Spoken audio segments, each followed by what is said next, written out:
നമ്മുടെ ജീവിതത്തിൽ ഇനിയൊരിക്കലും ലഭിക്കാത്ത സ്വാതന്ത്ര്യത്തിൻ്റെ സന്തോഷത്തിൻ്റെ നിറമുള്ള ഒരു കാലം ബാല്യം. ബാല്യത്തിൽ നമുക്ക് ഇന്നലെയുടെ ഭാരമില്ലായിരുന്നു, നാളെയുടെ പേടിയുമില്ലായിരുന്നു.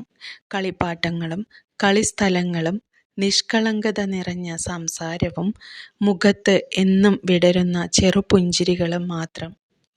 അമ്മയുടെ നീട്ടിയുള്ള വിളിയും അത്രയേ ഉണ്ടായിരുന്നുള്ളൂ നമ്മുടെ ലോകം.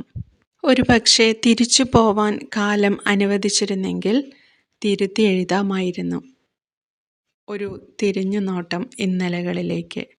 ജീവിതത്തിലെ സുഖങ്ങളും സൗഭാഗ്യങ്ങളും ആസ്വദിക്കുന്നത് സ്വയം മറന്നുകൊണ്ടാവരുത്. ജീവിത മൂല്യങ്ങളും സംസ്കാരങ്ങളും മറന്നു പോകരുത്. എങ്കിലേ ജീവിതത്തിൽ യഥാർത്ഥ സന്തോഷം കണ്ടെത്താനും ജീവിത വിജയം കണ്ടെത്താനും സാധിക്കുകയുള്ളൂ.